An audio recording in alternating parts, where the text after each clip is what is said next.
Selengkapnya mengenai banyaknya tanggapan mengenai kriteria pemimpin yang disebut Jokowi sudah bergabung bersama kami Direktur Eksekutif Poltreking Hanta Yuda. Assalamualaikum, selamat sore Mas Hanta.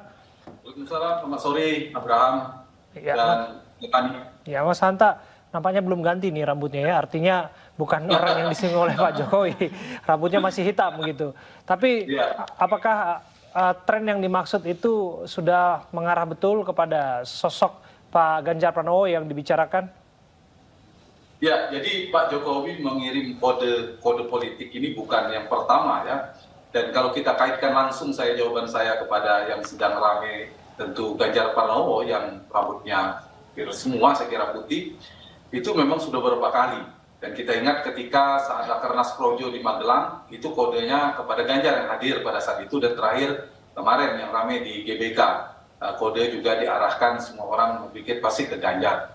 Dan sebelumnya ada dua figur yang lain. Yang kedua adalah Abraham lebih ke Prabowo Subianto pada forum Rakernas Perindo ya, pada saat itu juga menyebutkan mungkin selanjutnya adalah Pak Prabowo.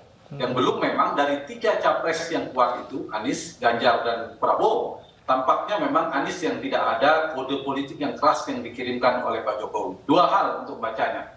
Pesan itu bisa dibaca dua hal. Satu, bisa jadi ini memang pesan yang sedang dikirim oleh Pak Jokowi, kode-kode politik ke publik ya, selain ke partai politik, adalah dua figur kuat sebagai capres yang potensial akan didukung oleh Pak Jokowi, seperti saya katakan tadi, yaitu Ganjar dan Prabowo Subianto.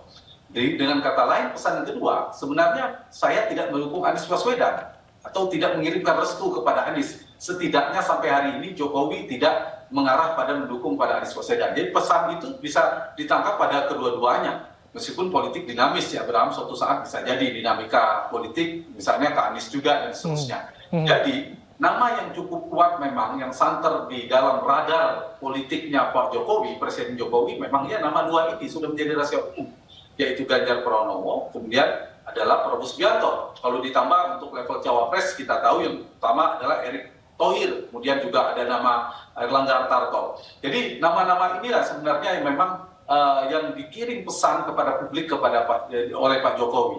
Tetapi di saat yang sama kita tahu, misalnya Ganjar Pranowo itu kan belum didukung oleh partainya sendiri, yaitu PD Perjuangan. Jadi pesan ini juga dibaca bisa dijurus dua arah. Arah yang lain kepada partainya sendiri, kepada PD Perjuangan. Pak Jokowi sedang mengirim kode ke publik, tapi tanda petik mengpush, menekan atau mengirim aspirasi kepada partainya itu PD Perjuangan untuk ya mempertimbangkan nama Ganjar Pranowo. Itu dari sisi nama, Abraham. Dari sisi Pak Jokowinya, saya ingin menganalisa sedikit.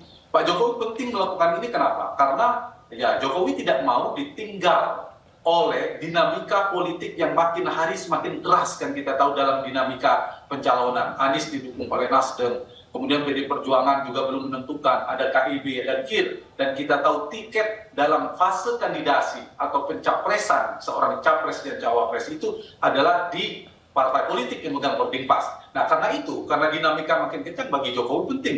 Pak Jokowi ingin tidak mau ditinggal. Yang kedua, ingin mengirim pesan kepada semua, tidak hanya kepada publik, tetapi kepada partai politik, bahwa saya sebagai presiden, Pak Jokowi sebagai presiden, itu ingin pesan sebagai kingmaker yang kuat, masih kuat, patut dipertimbangkan dan sangat menentukan nanti dalam dinamika politik 2024 mendatang. Ditambah yang ketiga adalah dari sisi relawan. Pak Jokowi punya kepentingan, bacaan saya adalah untuk mengumpul simpul-simpul relawannya untuk tidak mudah berpindah kapal politik, berlabuh kepada dukungan yang tidak sejalan oleh Pak Jokowi. Di saat yang sama, dukungan relawan ini akan menjadi kekuatan Pak Jokowi. Karena Pak Jokowi dalam struktur kekuasaan partai, mohon maaf, bukan siapa-siapa, tidak memegang boarding pass partai. Baik. Tapi di saat yang sama, Pak Jokowi memiliki pengaruh politik yang kuat. Karena Pilpres berlangsung di saat Pak Jokowi sedang menjadi presiden yang kuat. Baik, Mas Hanta, lalu kemudian seberapa berpengaruh kode-kode Jokowi ini terhadap elektabilitas sosok-sosok terkait? Dalam hal ini artinya Ganjar dan Prabowo.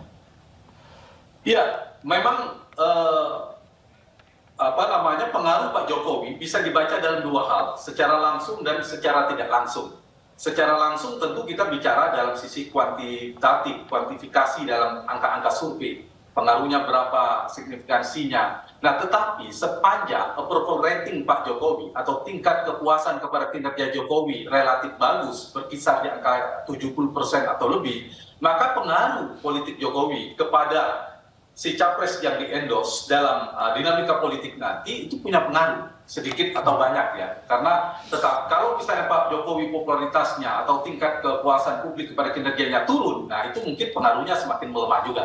Jadi itu yang akan diukur. Tetapi di saat yang sama ada data yang secara dibaca harus secara kualitatif. Secara kualitatif itu gini, Stefani.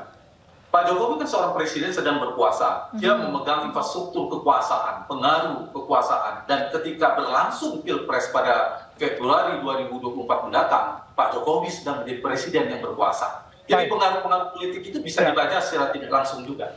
Baik, terima kasih atas waktu Anda, Mas Hanta Yuda dari Poltreking sudah hadir dan menyampaikan pandangannya.